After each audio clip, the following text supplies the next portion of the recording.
It inspired Kim Jones's first Dior campaign and is in the collections of A$AP Ferg, Travis Scott, Justin Bieber, Kim Kardashian, and Kanye West. It took the form of 2 dissected companions in Drake's Tootsie Slide video. These figures retail for $6,000 though have recently fetched around $50,000 to $100,000 at auction. The companion's influence on popular culture is seemingly endless. The figure took over the long-standing Moon Man trophies for the 2013 MTV VMA Awards. This is amazing. In the past 2 decades, Kaws Companion has swiftly cemented its reputation as a must-have collectible on par with Mickey Mouse. What started out as a limited run on 8-inch toys is now an undeniable mainstay in the art industry and beyond. I've never wanted to be stuck looking at one kind of artist. I've always looked at everything I could look at, taking what I can from each bit. You learn a lot from people. That's the key thing. Just the same way that people try to like compartmentalize you with like, oh, you know, there's people that know me from graffiti and they're like, oh, you're a graffiti artist. Oh, you're a toy designer. If people, of their first interaction with me is at a museum, they're gonna be like, oh, contemporary artist. And I always felt like those labels are unnecessary. Kaws Companion. Kaws first introduced the Companion in 1999 as a toy figure with Japanese brand Bounty Hunter, with gloves, lanky arms, a squat form, and Kaws' unmissable XX eyes. They were produced in an edition of 500 and sold out almost immediately. Since then, the popularity of the Companion has skyrocketed and led to collaborations with some of the most reputable brands in the world, including Uniqlo, Nike, Jordan Brand, and Your Home.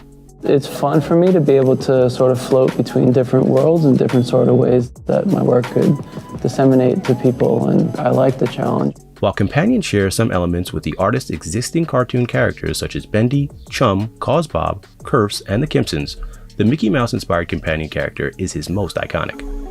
Some of the earliest Companion figures were sold under Kaws' original fake online shop and brick-and-mortar store in Tokyo, Japan. The current series of toys is produced by the Japanese toy company Medicom, standing at about 11 inches tall and made from vinyl. Originally released at Kaws' retrospective at the Modern Art Museum of Fort Worth in 2016, they were the first Kaws figures made since the original fake store closed in 2013.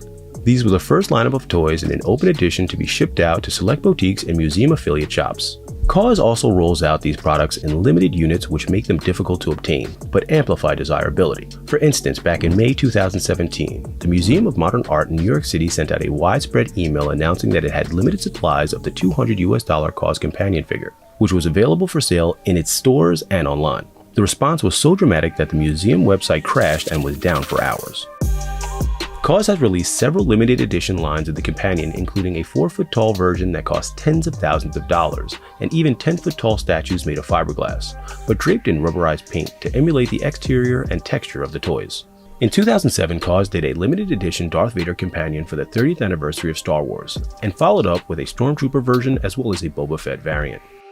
Apart from editions and collaborations, the Companion character has been the focus of many of Kaws' exhibitions with large-scale installations.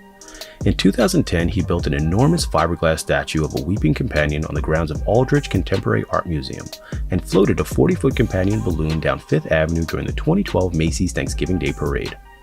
He also took an enlarged version of the character on a world tour with his Kaws Holiday project to locations in Taipei, Hong Kong, Virginia Beach, as well as the base of Mount Fuji in Japan. Recently, the artist launched augmented reality versions of the Companion for fans to download and use at any location. While the Companion is one of the most sought-after figures around, many in the fine art world still criticize the legitimacy of art toys. But these collectible pieces offer a way for people to become more involved in contemporary art. They're affordable, space-friendly, and affiliated with pop culture. These figures aren't just for purchase, they also have fluctuating prices that will appreciate over time. This inspires some of the world's largest collectors to fill their homes with this figure, further propelling the Companion to iconic heights. Behind the Hype. Kaws Companion.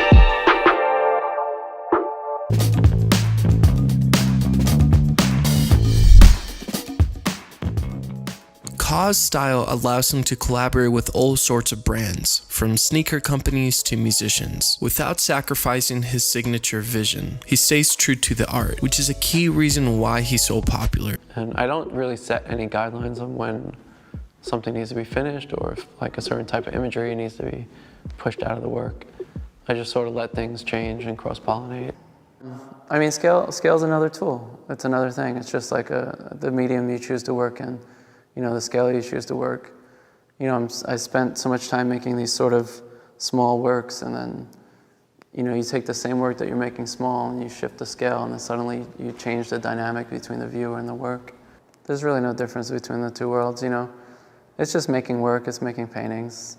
I never really, when I was doing graffiti, I never considered myself like a graffiti artist. At the same time I was doing that, I was in college, I was doing realist oil painting and looking at like Bouguereau and Sargent and Jerome. And so it's, I was always interested in all kinds of art. I never really kind of pigeonholed myself into one focal point. You want to explore and you want to learn. And so as soon as you figure something out, it can lead you into like, all right, so now what can I do next? And so that's why I like to work on a lot of different materials and sort of get a better understanding for them, and how one can sort of strengthen the other. All right, students, you're going to draw your own Kaws character based on a classic cartoon character. So like Mickey Mouse is what Kaws based his first design. You're going to pick any classic cartoon. Now you don't have to know even how to draw that character or what they're, just think of one thing that is easily identifiable about that character. For example, Mickey Mouse had the red pants with the little buttons on it, and that's what Kaws added to his character, and the ear shape, but the character looked nothing like Mickey Mouse. So you're going to base yours on a character, but then fully change everything.